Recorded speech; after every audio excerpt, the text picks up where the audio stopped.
Okay, hello everyone. My name is Ariel Abidzar Ramadan. My Chinese name is Han Chang.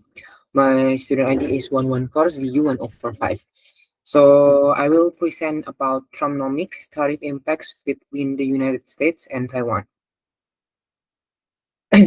So as FALS member team, today I will discuss the impact of Trumponomics on trade between the United States and Taiwan, focusing specifically on reciprocal tariff and how they affect both countries' welfare. So as you can see in the PPT, a tariff is simply a tax placed on imported goods. When a tariff is imposed, the price of foreign products increasing, giving domestic producers an advantage and generating revenue for the government. And then in slide 3, we can see what is a reciprocal tariff. First one is reciprocal tariff happen when one country raises their tariff in response to other countries' tariff. In the US-Taiwan context, it means the US increased tariff on Taiwanese goods, and Taiwan considering taking similar action to protect its industry.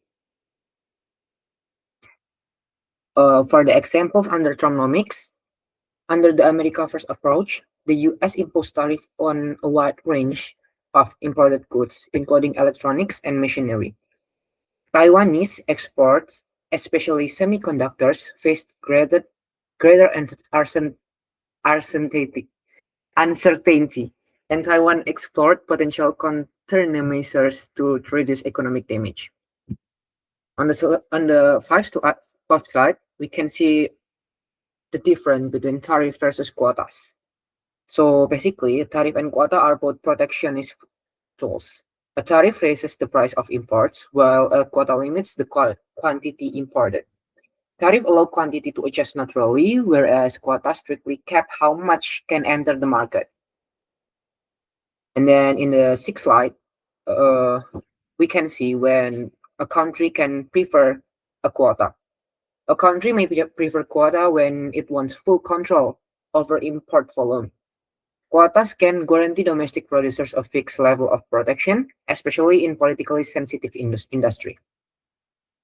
And then in slide 7, we can see efficiency and revenue differences.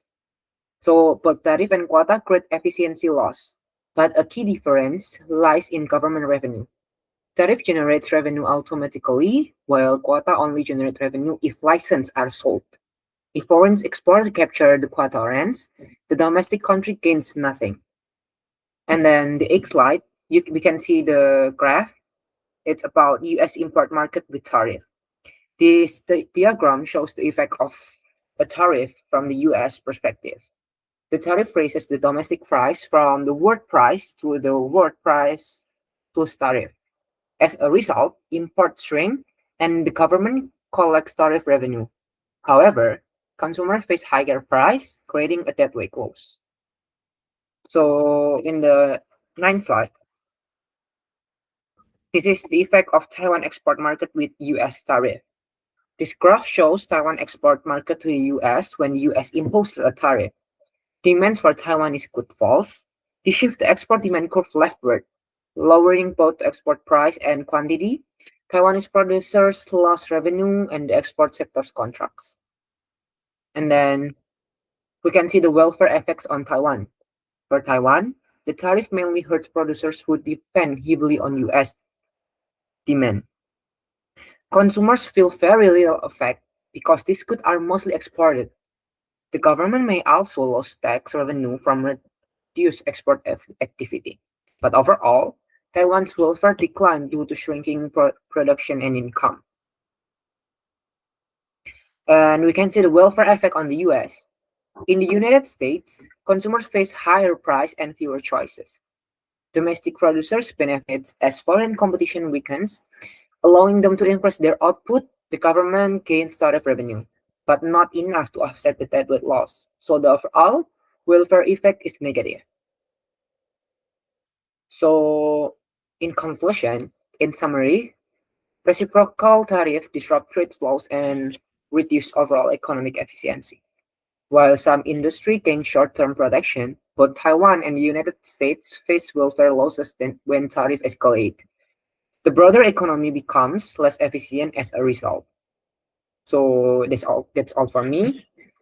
Thank you for listening. Bye bye. Hi everyone, my name is Ivory and my student ID is 114CU1030. And today I will be presenting about TSMC and its dominant producer in advanced chip market. So as we can see here that TSMC's power is really strong because they make 90% of top chips and they also have world's best chip for Apple and NVIDIA and AMD. And then and then like uh these big companies cannot easily switch and it gives TSMC more pricing power that the others lack. So how monopoly picks the price? So as we can see here that the demand slopes down and marginal revenue is below it. And then the output is where marginal revenue equals with marginal cost, which is in point G. And then price from the demand at that point is high, which is at point E. So it means that this, unlike competition, the monopoly demand slopes down and the TSMC picks output where its extra revenue equals extra cost in point G, and then charge the high price buyers will pay. It's in point E. So the high price is at point E.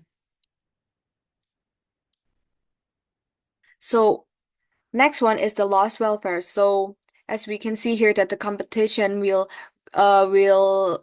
result in more output and it lowers, but however it will lowers the price. So monopoly means that less output, but in monopoly less output means higher price, and then the triangle is the loss value, is the dead weight loss. So perfect competition makes more at low price where demand meets the marginal cost, but TSMC makes less at high price because it's a monopoly competition. Monopoly com So the triangle shows that the value nobody gets and it's called the dead weight loss. And then the next one is we will be talking about the AI boom effect. So the AI boom effect will cause the demand shifts curve to the right. And then there will be higher output in the QM2 and and will also affect higher price, increasing price in PM2. And this will result in more profit for TSMC. So NVIDIA's AI search shifts the demand to the right. Then it means that TSMC makes more chips at even higher price, which also boosts profit big times. And then next one, we will be talking about the fixed costs.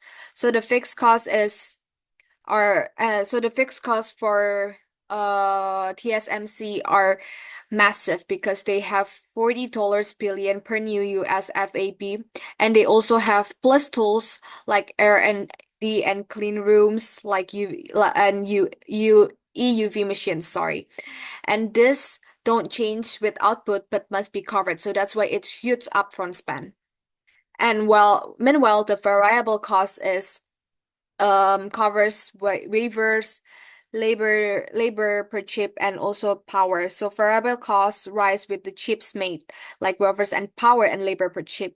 But they are small compared to the fixed cost. That's why low per chip versus fixed cost. So the fixed costs are bigger than this variable cost, which is why making which is why more output in the chip will cause lower average cost because the average cost will go to the wafers, power, and labor per chip.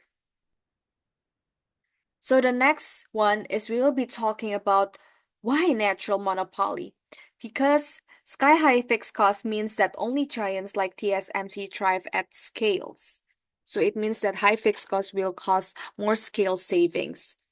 And then fewer can afford to compete. So it means that smaller output costs more per chip. So this automatically made TSMC leads more in costs and creates natural monopoly. And then the next one we have the profit in graphs. So the rectangle is the price above average cost times output. So the rectangle here is the profit. We can see the profit here. So that's the economic profit above normal returns. And TSMC keeps it long term and positive thanks to better yields and no easy rivals. So in a long run choice, new factories made is the best choice because so they can build factories in the US, in Japan, in Germany because you commit billions forever. They commit billions forever. It's not just for a short run because since long run it cannot change quickly. So that's why we need better strategy and the strategy is to build new factories in the US, Japan, and Germany. And short runs just tweaks as existing plans. So that's why by having long run choices, by building new factories, we'll fix investment shapes future scales and will expand capacity for AI demand. So what happens if Intel or Samsung enters? So the monopoly curve will shift into oligopoly curve, which means there are a few big firms, not just one, but a few big firms. It will lower the prices and have more output, and however, it will be less profitable and there will be more minor welfare loss. So because of a few big firms, there will be many competition, there will be many competitive market. It will cost lower prices because eventually TSMC has to lower its price and they will have more output because there will be Intel and Samsung and they will also produce more productions and it will be less profitable for TSMC as well because the profit is like being shared by other companies as well. Like other companies will have more profits, and then like not every markets will buy to TSMC, which is why it will be less profitable for TSMC as well. So in conclusion, this sums up that TSMC rules now with high price and fat profits. And when rivals enter, it means more chips, fairer price, but less monopoly gain. So TSMC alone now, their monopoly effect is very high. They have high price, but they have low output as well because that's how monopoly works. That's how monopoly market works. They don't really produce much, but that's why they set the price also high so that they will be able to gain more profits, but not but they will be able to gain more profits rather so the profits will be greater than the cost of production. So that's why they will gain fat profits, they will get massive profits. And but with rivals in the future, the monopoly curve will shift into oligopoly curves, which means it will be lower in price and it will be more it will there will be more output in the market because there are in Samsung there are Intels so the rivals will also produce more, so TSMC eventually has to lower its price and that's why their profit will drop. So thank you for listening to my explanation about this monopoly and oligopoly curve. I hope it helps, and it's quite tricky to understand the whole materials, but thank you for watching and we will continue to the externality part. Hi everyone, my name is Val, so I'm going to be introducing the negative externality part. So imagine a factory producing goods we all use every day, but while making them, it releases smoke that pollutes the air you and your community breathes. The factory earns profit and the consumer gets products, but society pays the cost. This is called a negative externality. So first, let's understand and look at a case. in the real world. For example, vehicle emissions in large cities, specifically in New York City, NYC. Cars and trucks releases pollutants like nitrogen oxides and particulate matter. In New York City, traffic is a major source of health-harming air pollution, accounting for 14% of PM 2.5 and 28% of NOx emissions. Heavy-duty diesel vehicles make up just 6% of vehicle activity in the city, but contribute more than half of tailpipe PM 2.5 and NOx emissions. They are also responsible for about a quarter of all on-road vehicle climate emissions in the state. So these emissions cause asthma, smog, premature deaths, and environmental damage. The producers are the car owners and the drivers. The victims are everyone else who breathes the air, especially children, the elderly, and vulnerable groups. And why does this cause market failure, right? Well, because drivers only think about their private costs. They only think about their fuel, their time, and their maintenance. They ignore the external cost imposed on society, the cost of pollution. So the market allows too much driving and too much pollution. So here we have the diagram. We have the marginal private cost, which is the driver's private cost, and then we have the marginal social cost, MSC, which is the private cost plus external pollution cost. And so this comes together to the socially optimum point, the market equilibrium quantity, which is down here, which says it's too much driving. But for the socially optimal quality, it requires less driving and less pollution, which is what we hoped for, right? The triangle between the MSC, the MSB, and QMC is the and the MSC is the dead weight loss. This diagram shows the market produces more driving and pollution than is socially optimal. So why does the market produce too much pollution without government intervention? So it produces too much because each individual producers of the pollution only think about their own cost of doing it. They do not take other people's problems like the air pollution, the environmental damage, and the health problems. As a result, the marginal private cost of driving is lower than the marginal social cost.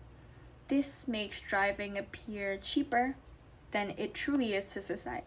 So the market therefore settles at a higher level of driving and pollution than what is socially optimal. So without government intervention, these external pollution costs remain unpriced, leading to overproduction of vehicle use and excessive emissions.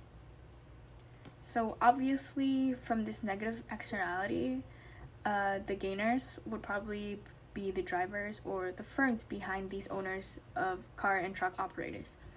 They also benefit from convenience and transportation, and they only pay private costs, not the full social cost of pollution. And obviously the losers in this scene would be society as a whole, especially children, elderly people, or those with respiratory diseases. Could be urban residents exposed to repeated traffic pollution.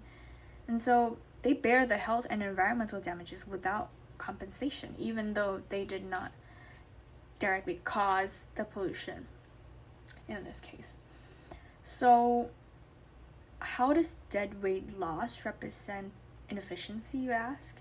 The DWL, dead weight loss, represents the loss of total welfare to society caused by a market failure. So it occurs because some units of driving between the socially optimal point of socially optimal quantity and the market quantity create more costs than benefits.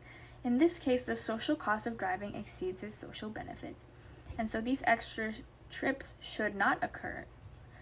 Resources such as clean air and public health are wasted. This means the market outcome is allocated inefficiently, as the resources are not used in a way that maximizes social welfare. So in this case, what could the government do?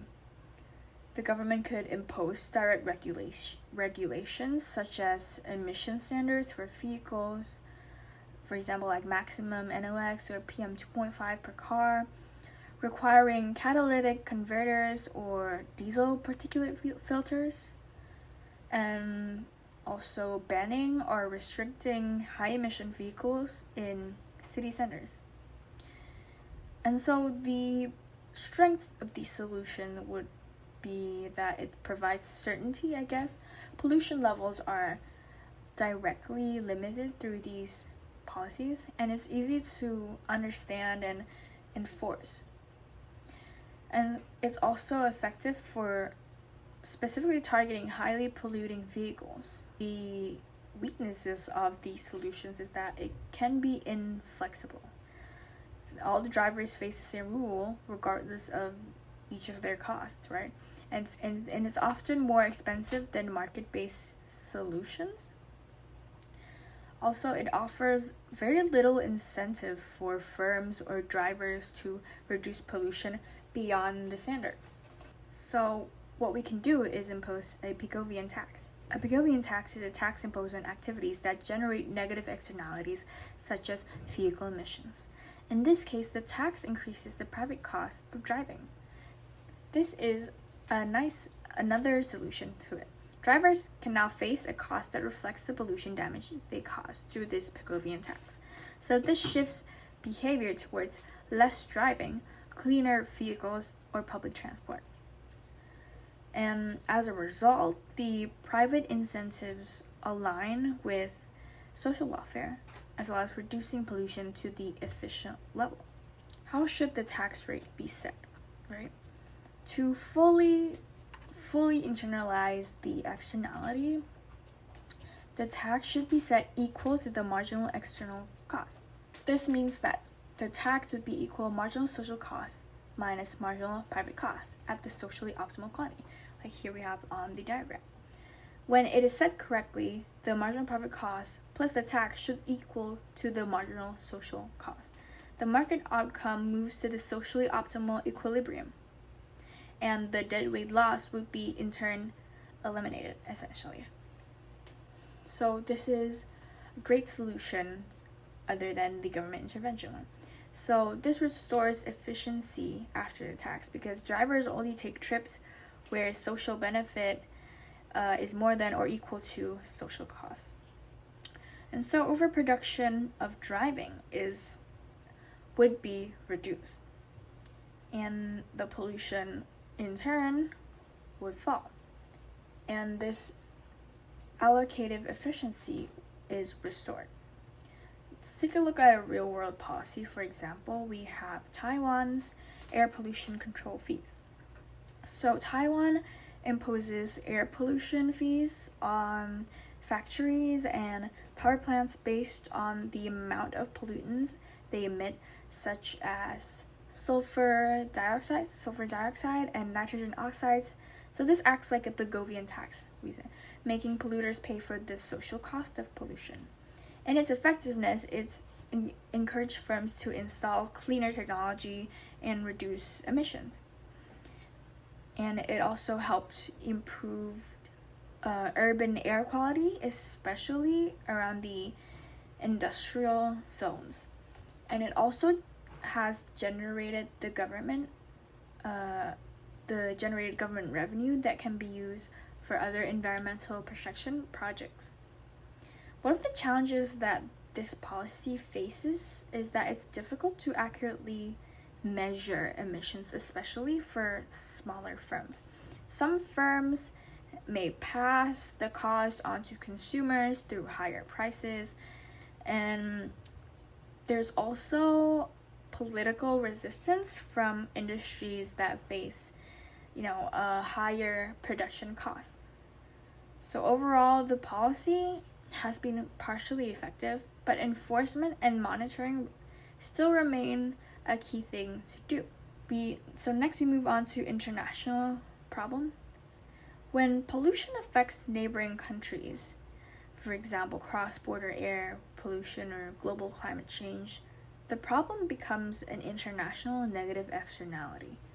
One country's emissions reduce welfare in other countries, but the polluting country has very little incentive to reduce emissions on its own. This leads to what is called the free rider problem. Countries benefit from others reducing pollution while continuing to pollute themselves. So, question is, can international cooperation help? We think yes. International agreements can act like Pavlovian mechanisms or tax. For example, the carbon markets in the emissions trading system put a price on carbon across borders. We also have climate agreements, for example, the Paris Agreement, which coordinate emission reduction targets. So the solution strength is that it internalizes global social cause, right? And it encourages long-term cooperation between the countries and also what is called a technology sharing between them. But this comes with limitations, obviously. It has a lack of strong enforcement mechanisms, firstly, and also different countries have different economic capacities and incentives on each of them. So international cooperation can help reduce global deadweight loss, but effectiveness depends on each country's compliance and each country's coordination. And so with that, I conclude our presentation. Thank you everyone for watching.